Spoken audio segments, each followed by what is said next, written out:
Hello everyone, कैसे हैं आप सब लोग।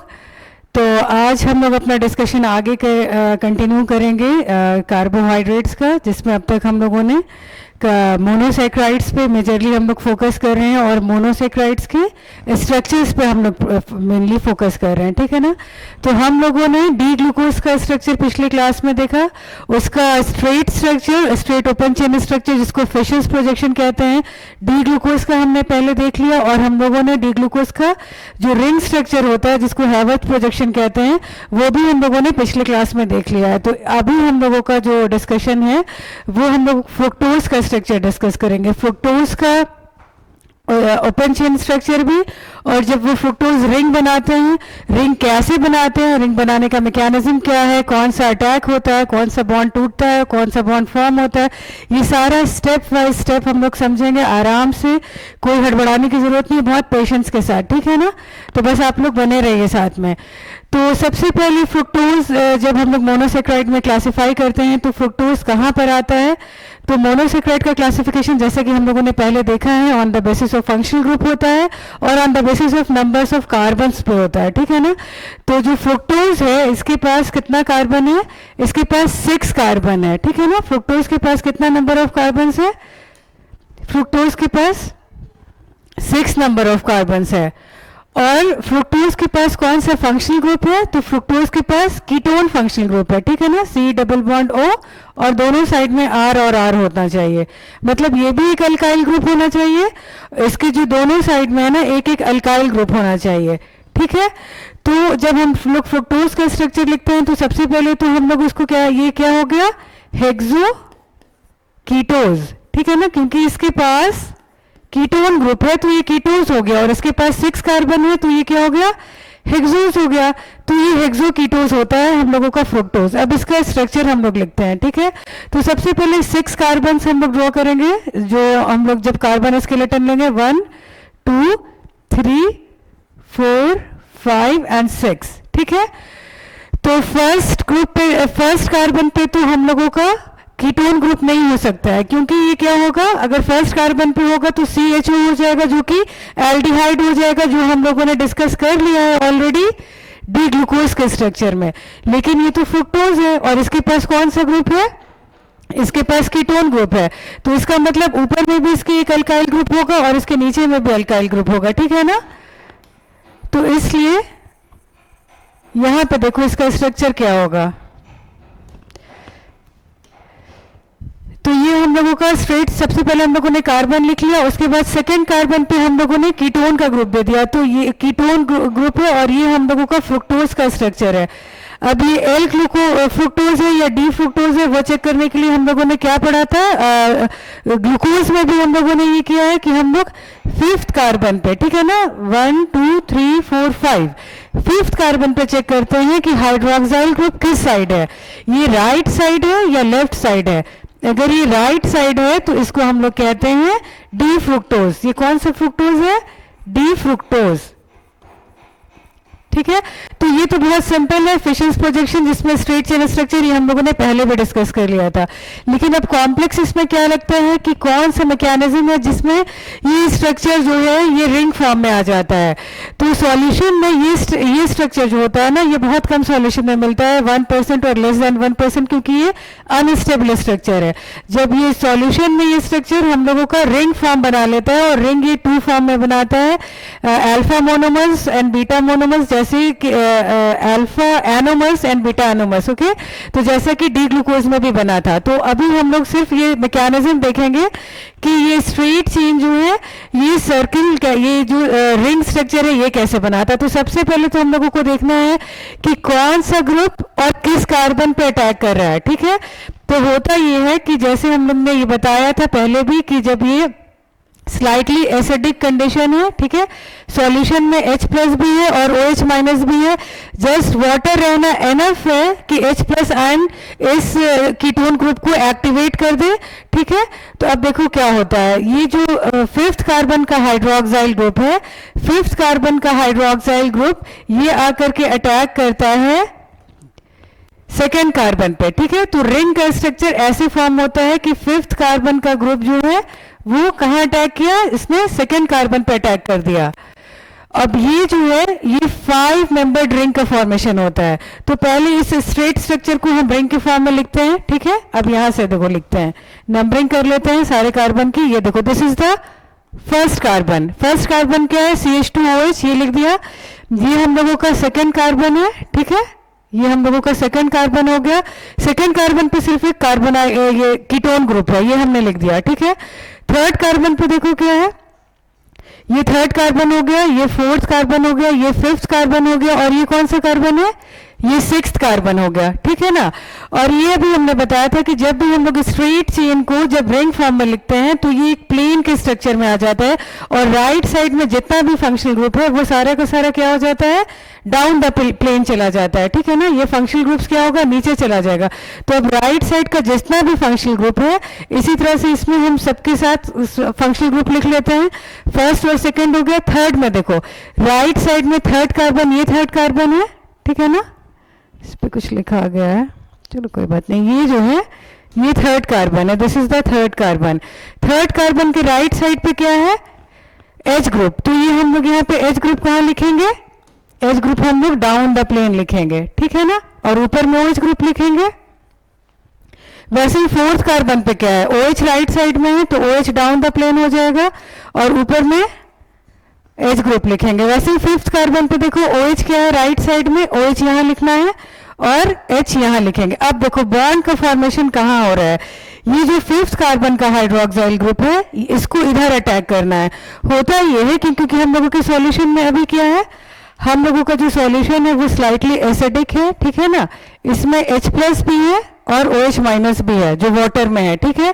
तो देखो सबसे पहले ये होता है कि ये जो डबल बॉन्ड है ना, ये कीटोन का डबल बॉन्ड, इसके पास इलेक्ट्रॉन इसका इधर शिफ्ट होता है, जिसकी वजह से इस पे इस ऑक्सीजन पे जो कि मोर इलेक्ट्रोनेगेटिव है, ये इलेक्ट्रॉन को अपने तरफ ज्यादा अट्रैक्ट करेगा, तो इसके पास एक स्लाइटली नेगेटिव चार्ज आता है, और इस कार्बोनाइल कार्बन पे क्या आता है, पॉजिटिव चार्ज आता है।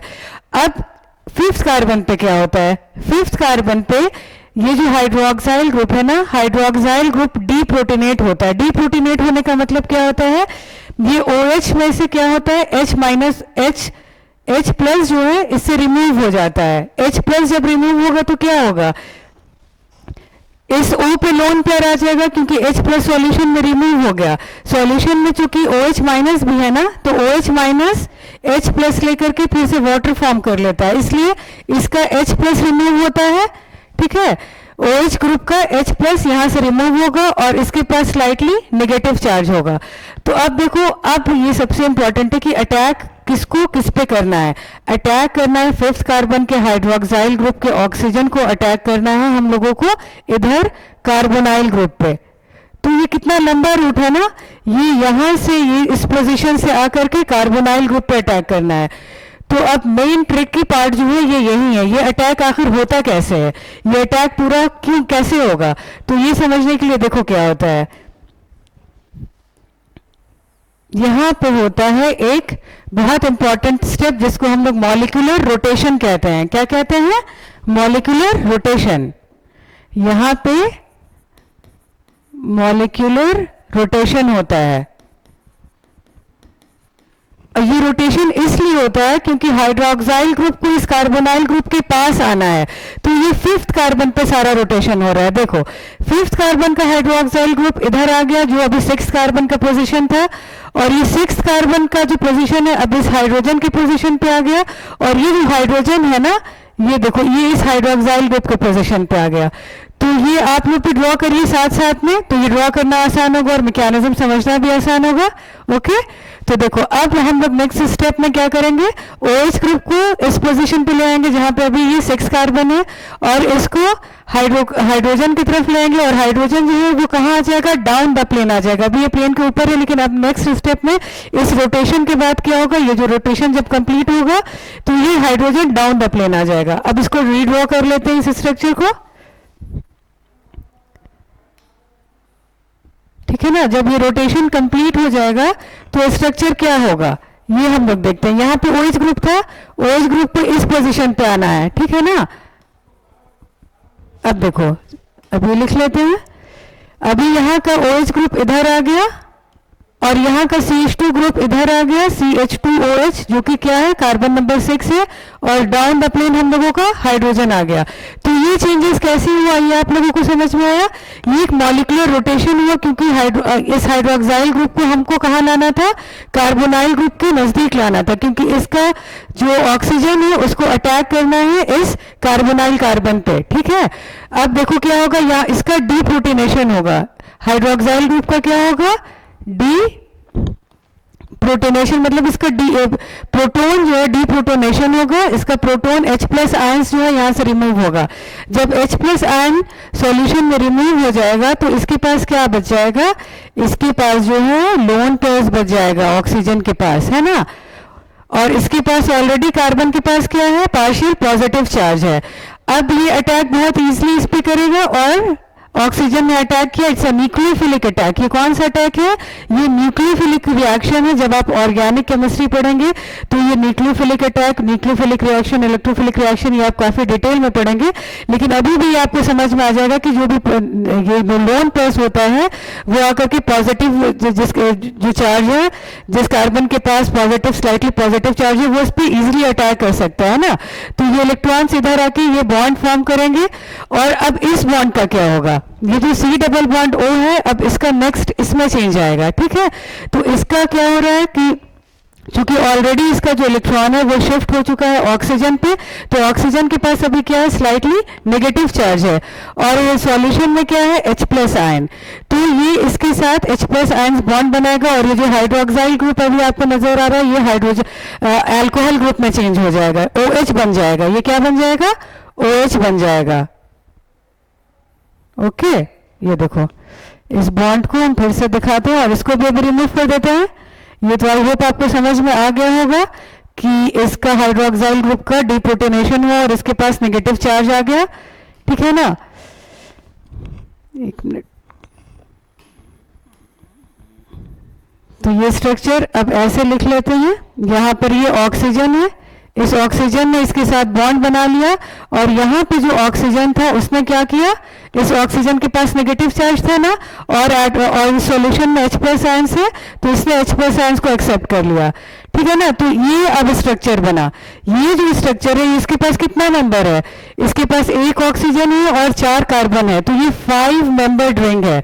इस 5 मेंबर्ड रिंग को हम लोग क्या कहते हैं, फ्यूरानोज रिंग। कौन सी रिंग कहते हैं इसको हम लोग, ये है फ्यूरानोज रिंग। ठीक है ना, तो हम लोगों का जो फ्रुक्टोज है वो रिंग में कौन सा स्ट्रक्चर बनाता है, फ्यूरानोज स्ट्रक्चर बनाता है। इसका एक और टर्म है जिस पे बहुत बार नीट पे क्वेश्चन आया है, जो कि बहुत इंपॉर्टेंट है, वो भी ऑर्गेनिक केमिस्ट्री का पार्ट है। ये स्ट्रक्चर क्या कहलाएगा, ये हेमीकीटल स्ट्रक्चर कहलाएगा। ये कौन सा स्ट्रक्चर कहलाएगा, ये स्ट्रक्चर जो है वो हेमीकीटल स्ट्रक्चर है। ये हेमीकीटल स्ट्रक्चर क्यों है, हेमीकीटल स्ट्रक्चर हम लोग किसको कहते हैं, ये जो फॉर्मेशन है ना ROR, जब एक ईथर बॉन्ड बनता है तो इसको हम लोग हेमीकीटल कहते हैं। और जो जब हम लोग ग्लूकोज में ये स्ट्रक्चर पढ़े थे तो वहां पे क्या बना था, हेमी एसिटल फॉर्मेशन हुआ था। ठीक है, तो ये हम लोगों का ये स्ट्रक्चर है। इस कार्बन को देखो, जो सेकंड कार्बन है ना, ये कार्बन, इसके साथ क्या क्या है, CH2OH है एक तरफ, और एक तरफ एक OH ग्रुप है जो कि एक हम लोगों का अल्कोहल ग्रुप है। नेक्स्ट साइड में भी ये R ग्रुप है, अगर आप इसको अज्यूम कर लें पूरा R ग्रुप। और इधर क्या है, इधर O और R है। तो जब भी एक इथेन और एक अल्कोहल साथ में होगा तो ये कौन सा ग्रुप कहलाएगा, ये हम लोगों का ये स्ट्रक्चर क्या कहलाएगा, हेमीकीटल स्ट्रक्चर कहलाएगा। तो ये 2-3 बहुत इंपॉर्टेंट पॉइंट इसमें क्लियर हुआ। क्या क्या हुआ कि जो जब ओपन चेन स्ट्रक्चर जो डी फ्रुक्टोज है, जब वो रिंग स्ट्रक्चर में आता है तो वो 5 मेंबर्ड फ्यूरानोज रिंग बनाता है, जिसमें एक ऑक्सीजन और 4 4 कार्बन होता है जो रिंग का मेंबर है, और इसमें कौन सा फॉर्मेशन होता है, इसमें हेमिकीटल का फॉर्मेशन होता है। फिर एक और क्वेश्चन है जो बहुत ट्रिकी हमेशा आता है कि ये जो ऑक्सीजन है ये कहाँ से आया, ये ऑक्सीजन हम लोगों का C double bond O ketone का ऑक्सीजन था या ये OH ग्रुप का ऑक्सीजन था, ये तो आप लोग खुद ही बता देंगे, नहीं तो इसका आंसर हम आपको नेक्स्ट क्लास में बताएंगे। आप सोच के कमेंट बॉक्स में इसका आंसर करें कि ये ऑक्सीजन कौन सा ऑक्सीजन है, ये 5th कार्बन का हाइड्रोक्साइल ग्रुप का है या 2nd कार्बन का कीटोन ग्रुप का है। Okay then, thank you.